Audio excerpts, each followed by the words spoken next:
মনে পড়ে ছোটবেলায় সেই স্কুলের সামনে আচারওয়ালা মামাদের থেকে আমসত্ত্ব খাওয়ার জন্য কত লম্বা লাইন দিয়ে দাঁড়িয়ে থাকতাম। প্রিয় দর্শক, আসসালামু আলাইকুম। ছোটবেলার দিনগুলো তো আর ফিরে পাওয়া যাবে না, তবে সেই সময়ের মামাদের হাতের সেই আমসত্ত্বের স্বাদ কিছুটা হলেও যেন এখন আপাতত আমার বাচ্চাদের আমি আমসত্ত্ব বানিয়ে দিতে পারি সেই চেষ্টাই করব। স্কুলের মামাদের আমসত্ত্বের রেসিপিতে কিন্তু কিছুটা গোপনীয়তা আছে আর কিছুটা ভিন্নতা আছে। আজকে সেই রেসিপিতে আমি আপনাদের সেটা দেখিয়ে দিব এবং পুরোনো দিনের অথেন্টিক উপায়ে আমসত্ত্ব রেসিপিটা আমি শেয়ার করব।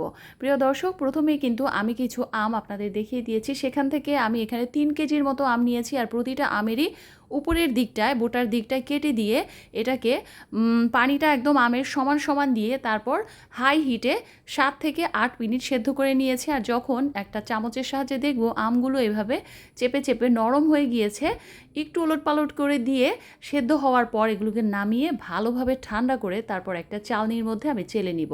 ইদানিং কিন্তু ম্যাঙ্গো পাল্ম আর এত কষ্ট করে বের করে না কেউ, সরাসরি আম ছিলে সিদ্ধ দিয়ে তারপর এভাবে চালনি দিয়ে চেলে নেয়। আপনারা কিন্তু চাইলে সেভাবেও ম্যাঙ্গো পাল্মটা বের করে নিতে পারেন। এরপর 1.5 চা চামচের মতো পাঁচফোড়ন আমি সামান্য টেলে নিয়ে ওটা পাটায় বেটে নিয়ে হাফ ক্রাশ করে নিয়েছি, মানে হাফ গুঁড়া করে নিয়েছি, একদম মিহি গুঁড়া করিনি।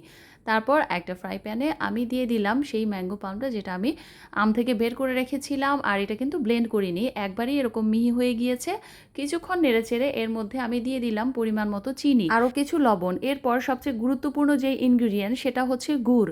আগের দিনের এই আমসত্ত্ব রেসিপি কিন্তু সুন্দর একটা কালার নিয়ে আসার জন্য গুড় ব্যবহার করা হতো। আর এই গুড় দিয়ে আমসত্ত্ব তৈরি করলে ট্রাস্ট মি এটার স্বাদ অনেকটাই বেড়ে যায়। আর এটাই সেই গোপন টিপস যেটা ব্যবহার করলে আমসত্ত্বের স্বাদ অনেকটাই বেড়ে যাবে। আর এটার কালারও হবে একদম সেই ছোটবেলার স্কুলের সামনে মামাদের হাতের আমসত্ত্বের মতো।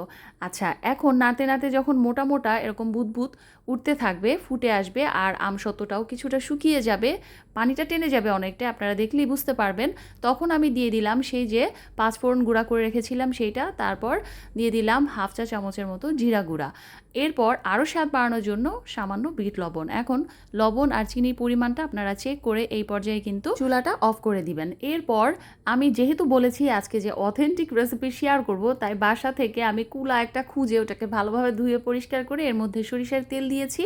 তারপর ম্যাঙ্গো পাল্মটা যখন পুরোপুরি ঠান্ডা হয়ে গিয়েছে আমসত্ত্বের, সেটা আমি এখানে ঢেলে দিয়েছি। ঢেলে দিয়ে এটাকে যতটুকু সম্ভব, খুব বেশি পাতলা করব না আমি, যেহেতু ছোটবেলায় আমরা যে আমসত্ত্বগুলো খেতাম সেটা কিন্তু খুব বেশি পাতলা হতো না, একটু মোটা হতো। আমি সেই অনুযায়ী এটাকে পুরোটা কুলা জুড়ে ছড়িয়ে দিলাম আর রোদে শুকাতে দিলাম। রোদে আমি এখানে এটাকে 2 দিন শুকিয়ে নিয়েছি, যেহেতু আমি একটু পুরু করে দিয়েছি আমসত্ত্বটা। এদিকে হয়েছে কি, 2 দিন যেতে না যেতে ওই পাশ দিয়ে চিমড়ি দিয়ে তারপরে উঠিয়ে খাওয়া শুরু হয়ে গিয়েছে। আমার অর্ধেক আমসত্ত্ব অলরেডি শেষ। আমি খুব কষ্ট করে এটুকু বাঁচিয়ে রেখেছি ভিডিও করার জন্য। আর দেখতেই পাচ্ছেন নিচের দিকটায় মানে এত সুন্দর একটা ভাঁজ এসেছে। বাঁশের যে কুলার যে প্রতিটা খাঁজ সেটাও কিন্তু একদম আমসত্ত্বের মধ্যে পুরোপুরি ক্লিয়ার বোঝা যাচ্ছে। আমার দেখে এত ভালো লাগলো। প্লাস্টিকের কুলায় কিন্তু এরকম সুন্দর ভাঁজ ওঠে না। যাই হোক, এই তো তৈরি হয়ে গেল আমার অথেন্টিক মামাদের আমসত্ত্বের রেসিপি। আর এটাতে গুড় দেওয়ার কারণে এটার সুঘ্রাণ আর টেস্টটাই কিন্তু অন্য লেভেলের ছিল। আপনারা বাসায় কতভাবেই তো আমের সত্ত্ব রেসিপি ট্রাই করে থাকেন, এটা অবশ্যই একবার হলেও ট্রাই করে দেখবেন। আর যারা গুড় দিয়ে আমসত্ত্ব তৈরি করেন তারা তো জানেন এটা কতটা টেস্টি। তাহলে আজকের ইজি এই আমসত্ত্ব রেসিপিটা এই পর্যন্তই। আমার রেসিপিটা ভালো লাগলে আমার পেজের সাথেই থাকবেন। সবাইকে ধন্যবাদ। আল্লাহ হাফিজ।